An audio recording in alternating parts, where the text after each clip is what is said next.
This is Audrey Scott Williams coming to you from the grandmothers of the Four Directions as their wisdom continues to flow into what we know this walk to be, and not only in the physical but in a multidimensional aspect, the spiritual soul level aspect of what this walk is about. Many people ask me, having written Now Time Prophecies, where in that book a lot of what's happening today was mentioned back in 1998. And they ask me, well, what prophecies are coming forward now? What are the grandmothers saying now?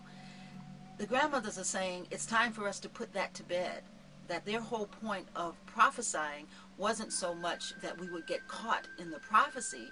It was to warn us so that we can begin to prepare ourselves for the morning after, if you will. That chaos is inevitable when you lead the world to such a state that it is now, when those with power have turned that power not towards humanity and Mother Earth and compassion and selfless love, but rather to fill their own pockets with greed. And that permeates out through the world and creates this culture of having to own it all, having to possess it all, and enough is never enough, and unfortunately sending that consciousness throughout humanity. We also have situations where we take from Mother Earth, not because we're in relationship with Mother Earth, but rather because we feel that the earth is there to serve us. So then the chaos becomes inevitable because Mother Earth will always right herself. And I want you to hear what I'm saying now. Mother Earth, the Divine Mother, will always bring wholeness and harmony to the world. Why? Because that's who she is. She is the ultimate server. She places her life before us, that we have everything that we need. And then we put this notion out there that we have unlimited demand and a limited amount of supply. Well, that's not Mother Earth.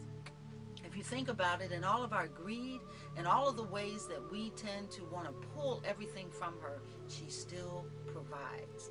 So chaos is inevitable when we want to take from the I am position, the small I am, meaning our mind, the mind of man, to build a world without a connection to the capital I am, or the God presence.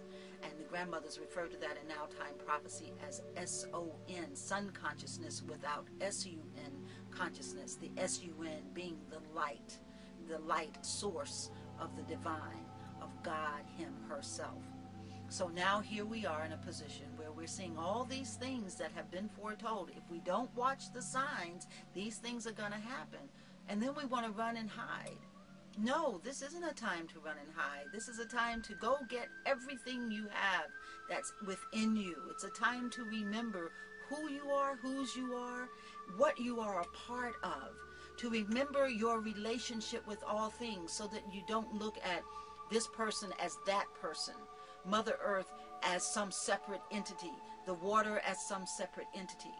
Remember who you are, and that is remember, pulling all the members together as one, because that's where they reside. In our heart, we are Mother Earth. We are each other. There is no someone else. There is no other. When we remember that simple thing, we'll begin to treat life differently. We'll treat each other differently.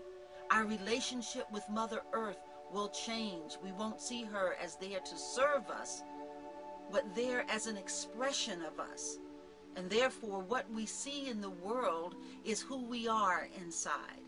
So in this time of birthing, this period of birthing, out of the chaos into an evolved humanity, this is the time of reconnecting the membranes of the umbilical relationship we have with our Earth Mother, with the universe, with divine substance, with our higher selves, with God, Goddess, by any name you call that force.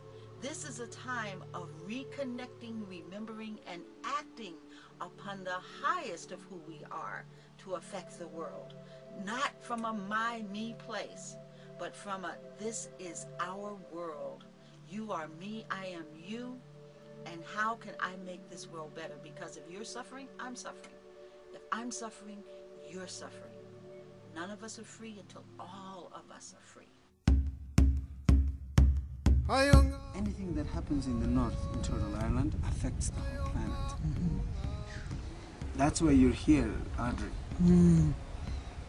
To tell our brothers and sisters in the north and anywhere you go to that here in the Andes we will do our best to keep our tails straight up, to be in service to Pachamama, and we will only take care of this altar temporarily, because there might be a time when this puma might want to go to sleep. By then this puma will be awake. And that is what we are preparing for. And this is the puma that will be awakening within you, or that has been awakening within you through this peace walk. And this awakening is not just like you wake up and you know. No. It's a slow process. Slow process. It began something like 15 years ago, actually, but it's still not complete yet. People who are able to arrive here are the very people who can support other pumas to wake up. People who can take the essence of the condor, of the puma, and the serpent here in the south are the people who are really ready to bring this shift, this change of the tail around Pachamama, hugging around Pachamama.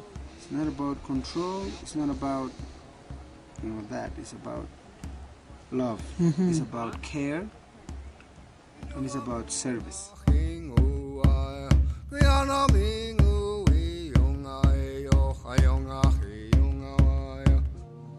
I don't know why, Honorable Ones, our people and the Native American people were able to come to the same conclusion as to the coming of the great change of the earth.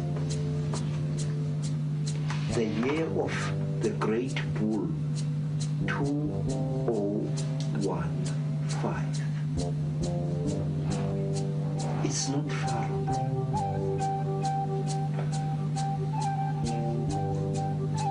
It is said that the sleeping mothers who are asleep in secret places in Central Africa will wake up and they will once more give new knowledge to humankind.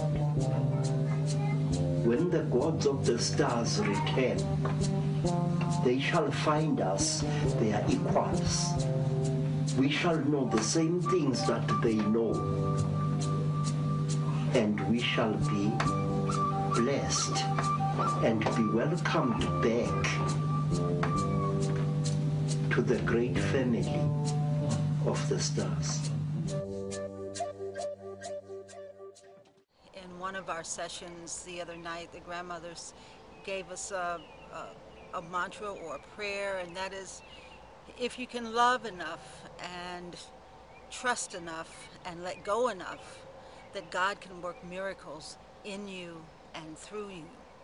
And in the humorous side of things, they said, why not? After all, you're not who you think you are anyway. What the messages combine attempt to tell us is that this is a time now where we've been talking about, we've all been in various ways studying and learning, thinking of what could happen if humanity could evolve. What does that really mean? And so today the grandmothers want to say that, this is truly the moment. And while there are lots of things that can be expressing in our lives that appear to be negative or difficult or challenging or even chaotic, that in fact that is more the illusion than the things that are trying to break through. The challenge for us all right now is where we place our attention, what we give energy to. And if we place our attention on those things that are causing us to what we might say suffer or feel bad or to be challenged, we only accentuate that, because where we need to place our energy now is the potential openings that can happen. You see, young people don't believe that they can't do all this. In fact, in my mind, it was no problem to manifest anything. It's when you become intellectual, then you start to think or doubt, well, can I do that? It's like when I learned how to parachute.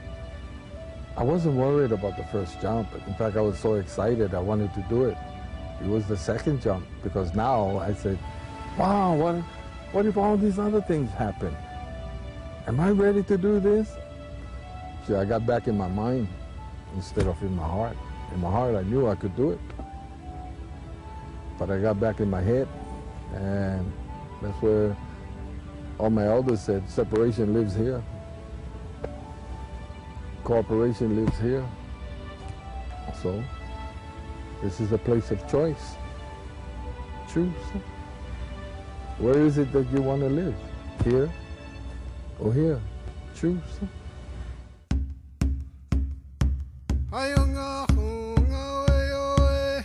For you, Audrey, you are Dispuma to me. You represent this sacred land that has the power to bring huge change to the world. Fully awakened. And all the energy, all the wisdom, all the ley lines, all the magnetic forces of the planet are now leading towards Turtle Island.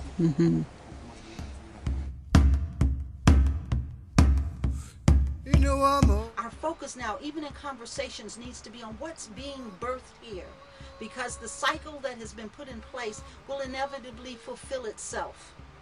And that's what we must understand. Prophecy always fulfills itself when we miss the opportunity to see the signs and make the changes before the time of the prophecy is upon us. But this is a time when it's upon us. So what do? We focus on the fact that as we are rebirthing now, that the light is coming in. And when we say the light, that's the light of righteousness and justice and peace and harmony and love and compassion. All those things that will transform the world we live in what may come in a moment, in an instant, as change begets change, begets change. The seeds are planted. Let us nurture those seeds. Let us build up and on fertile ground that which is coming forward. And from that, I'd like to say peace, be wise, be courageous, be loving, be compassionate, be what it is you want to see in the world. Ashe.